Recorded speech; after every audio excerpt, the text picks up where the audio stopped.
Hello my dear student, কেমন আছো? আশা করি সবাই ভালো আছে এবং সুস্থ আছে।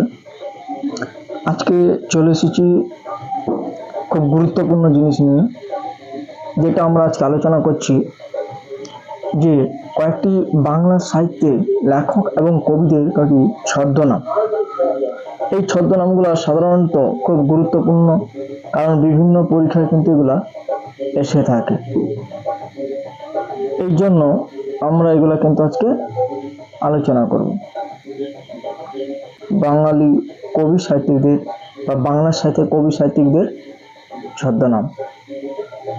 দেখো, প্রথমে আজকে আমরা কয়েকজন গুরুত্বপূর্ণ লেখক বা কবিদের ছদ্মনাম জানব, যেগুলো বিভিন্ন সরকারি চাকরির পরীক্ষায় কিন্তু সাধারণত এসে থাকে। দেখো, প্রথম প্রশ্ন আমরা একটু দেখে নিব। দেখো, প্রথম প্রশ্ন যদি আমরা দেখি, সেখানে আমরা দেখতে পাবো প্রথমে রয়েছে যে শরৎচন্দ্র চট্টোপাধ্যায়ের ছদ্মনাম কি। দেখো, শরৎচন্দ্র চট্টোপাধ্যায়ের ছদ্মনাম হচ্ছে অনিলা দেবী। এরপরে প্রশ্ন আমরা দেখে নিব যে কালীপ্রসন্ন সিংহ এর ছদ্মনাম কি। কালীপ্রসন্ন সিংহ ছদ্মনাম আমরা জানি হুতুম প্যাঁচা। এরপরে আমরা পরের প্রশ্ন দেখে নিব, যেটি রয়েছে 4 নম্বর। বিমল ঘোষ এর ছদ্মনাম কি। বিমল ঘোষ এর ছদ্মনাম হচ্ছে মৌমাছি। পরে 5 নম্বর প্রশ্ন আমরা একটু দেখে নেই, যেখানে রয়েছে যে সুভাষচন্দ্র বসুর ছদ্মনাম কি। সুভাষচন্দ্র বসুর ছদ্মনাম হচ্ছে মোহাম্মদ জিয়াউদ্দিন। এই প্রশ্নগুলো কিন্তু খুব গুরুত্বপূর্ণ। কিন্তু পরের প্রশ্ন আমরা দেখে নেব, প্রমথ চৌধুরী এর ছদ্মনাম কি। প্রমথ চৌধুরী এর ছদ্মনাম হচ্ছে বীরবল। পরের প্রশ্ন দেখে নাও, সাথে যে রাজশেখর বসুর ছদ্মনাম পরশুরাম।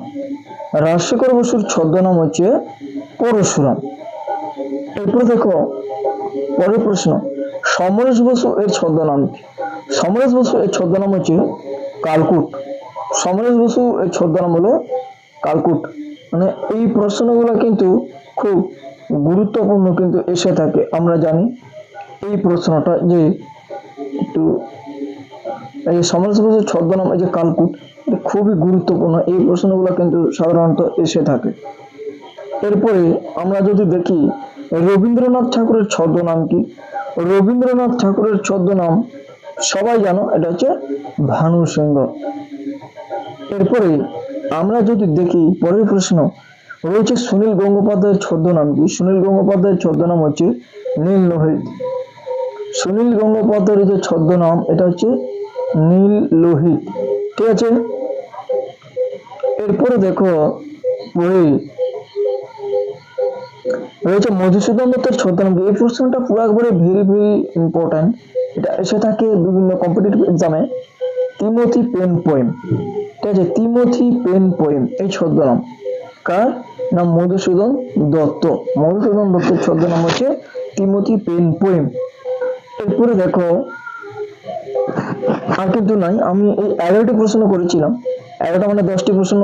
এই 10টি প্রশ্ন কিন্তু খুব গুরুত্বপূর্ণ, বিশেষ করে বিভিন্ন কম্পিটিটিভ এক্সাম এগুলোতে কিন্তু এই 10টি প্রশ্ন কিন্তু এসে থাকে। যেমন যে শরৎচন্দ্র চট্টোপাধ্যায়ের যে ছদ্মনাম, যেটা আমরা বললাম অনিলা দেবী, খুব গুরুত্বপূর্ণ। আমি কিন্তু বেছে কিছু গুরুত্বপূর্ণ যেগুলো বারে বিভিন্ন পরীক্ষা এসে থাকে ঘুরিয়ে ফিরিয়ে, সেই প্রশ্নগুলো কিন্তু আমি এখানে তোমাদের করালাম। তো কেমন লাগলো ভিডিওটি? যদি ভালো লাগে অবশ্যই লাইক করো। অবশ্যই তোমরা একটু লাইক করো এবং বন্ধুদের মধ্যে শেয়ার করো, এবং চ্যানেলটি অবশ্যই সাবস্ক্রাইব করে থাকো এরকম ভিডিওগুলি, নিত্য নতুন ভিডিওগুলি পাওয়ার জন্য। আজকে এইখানেই শেষ করলাম। সবাই ভালো থাকো এবং সুস্থ থাকো।